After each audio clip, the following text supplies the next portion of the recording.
At Nib Stadium here today, it's going to be a fantastic venue when it's finished. So working with all the key stakeholders, obviously Perth Glory, Football West and also the government and the stadium, just to get a sense of what's going on and make sure that we can play our part to help turn this into a fantastic football venue into the future. Look, an exciting time for football. It's been well reported that this is unprecedented interest for football across the country. From my perspective, the thing I'm seeing more than anything else is it's moved beyond goodwill. I think people are walking a couple of inches taller who are involved in the game, and those who've been outside the game are sort of peering over the fence to see what all the fuss is about. So since Alessandro Del Piero signed and then Emil Heskey signed on the back of that, and then Shinji Ono on the back of that, you're seeing a whole lot of people become connected, particularly with the Hyundai A-League in a way that hasn't been the case previously. So very exciting times, but the challenge now is for us to build on that.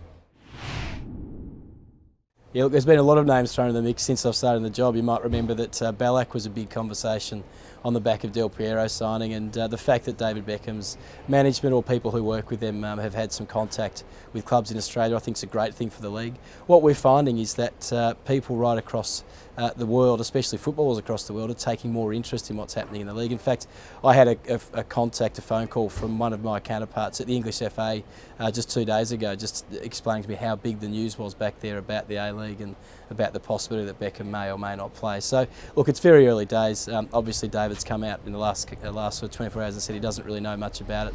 That's to be expected. The reality is that there's a lot of work that happens in the background before any player of that nature is signed. So, early days, but certainly discussions have been happening and will continue to happen if this is a real prospect for Beckham and his people. Football seems to be more unified now. One of the really important conversations for any business and any organisation is that people are actually on the same page, heading in the same direction. And my sense coming back into football is that that's actually gained a lot of momentum over the last sort of 7 or 8 years. I think the other thing too is that across the board, that the narrative, if you like, or the interest in football has definitely grown. One of the stories I tell is that I'm a person who played football from the age of 5. In fact, I remember almost like yesterday going to buy my first pair of boots with my mum and my dad. They were about 3 sizes too big for me, but they still made me play in them.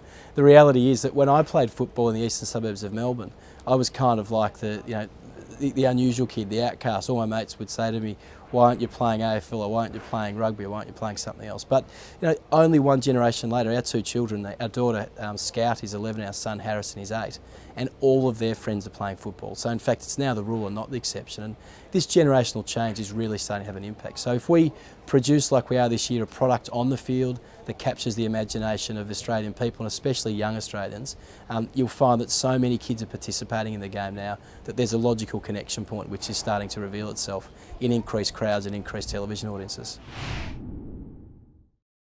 They're actually quite different propositions. For the A-League, it is a very commercial product. The financial sustainability of the 10 clubs is the #1 priority right now, and we need to keep building to make sure that all the clubs in their respective markets grow and engage their communities in a way that we haven't so far. A really quick snapshot into that is that the broadcast audiences this year have grown by about 40% on last year, which is a tremendous step in the right direction. So this balance between making sure attendances are strong and also television or broadcast audiences are strong is critical right now, and that sort of flows into the financial sustainability of the Hyundai A-League. With the Westfield W League, it's absolutely critical that football is understood as a sport for all Australians. One of the real strategic advantages that football has is that men, women, boys, girls, irrespective of race, religion, colour and creed, everyone can engage in football without any shadow of doubt. And so having a really successful W League is a strong and symbolic statement that football is in fact a sport for all Australians. So it is a different approach, but making sure that the dreams of young girls and of young boys can actually be achieved and can be realised through football is a very big part of our future. Whether they end up playing for the Socceroos and the Matildas, or whether they end up being fans of the A-League and the W League, our job is to make sure people can engage with football irrespective of who they are, and that's why the Westfield W League is so important. It's a really important deal. I think one thing we need to manage is that I don't believe it will actually solve every single issue in the game, but it will be a huge step in the right direction. And as we touched on, if the sustainability of the Hyundai A-League teams and clubs is a critical measure, then obviously increased distributions to them through an increased broadcast rights deal is crucial. So it will certainly help a whole lot of the challenges that we've had and that football's had, but it won't solve everything. And I think in reality, working very closely with all the clubs to help them run their businesses more efficiently and to make sure that the FFA is supporting them in a deeper way is a critical part of that. Perth is a really important market to us. Western Australia is an important market, and we have a unique league which stretches from Perth right through to Wellington.